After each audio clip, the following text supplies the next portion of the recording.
Teorias pós-críticas do currículo.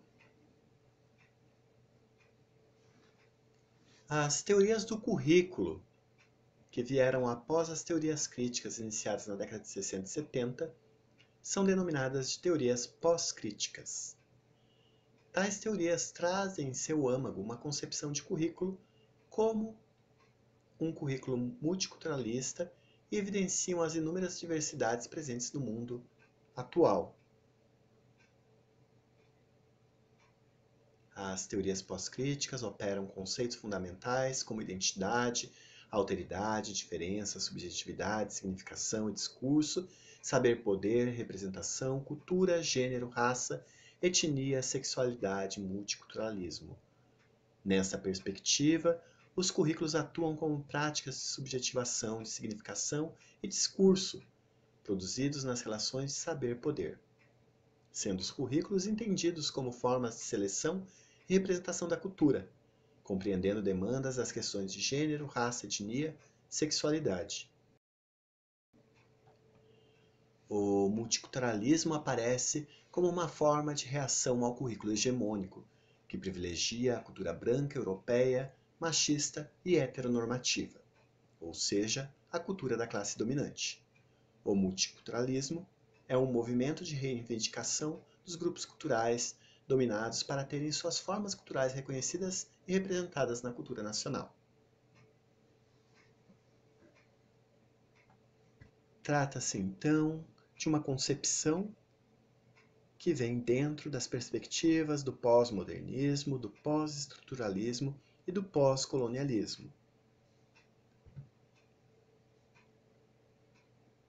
Não representa uma teoria coerente, unificada, mas um conjunto variado de perspectivas abrangendo uma diversidade de campos políticos, estéticos e epistemológicos.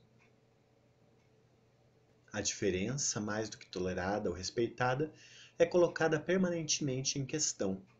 Em termos curriculares, o multiculturalismo, nessa visão, pretende substituir o estudo das obras consideradas como de excelência de produção intelectual ocidental pelas obras consideradas intelectualmente inferiores produzidas por representantes das chamadas minorias, negros, mulheres, LGBT.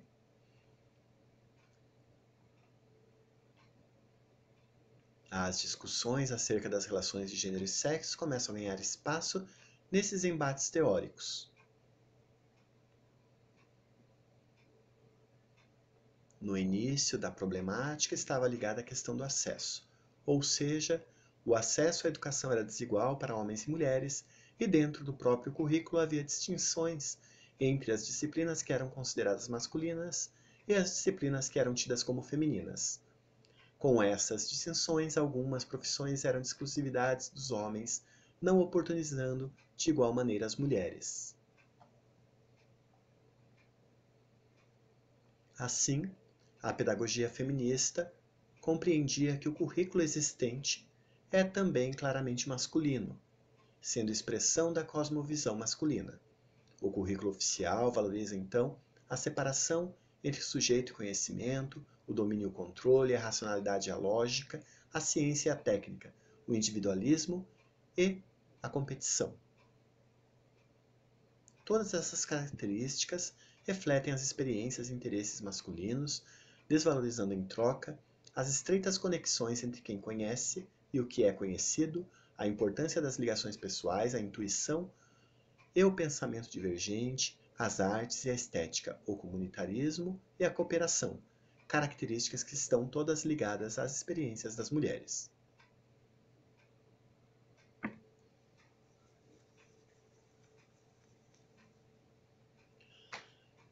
Para os movimentos pós-críticos, o currículo necessariamente precisa conceber a diversidade como sendo fruto de questões históricas e políticas. O currículo deve, então, ter um papel primordial na desconstrução do texto considerado oficial. Trata-se, então, da ideia de mudança de paradigmas, de uma crítica aos padrões considerados rígidos da modernidade, de um rompimento à lógica positivista, tecnocrática, racionalista, uma tentativa de dar voz aos subalternos excluídos de um sistema totalizante padronizado. As teorias pós-críticas desconfiam profundamente dos impulsos emancipadores e libertadores da teoria crítica, que se fundamenta na vontade de domínio e controle da epistemologia moderna.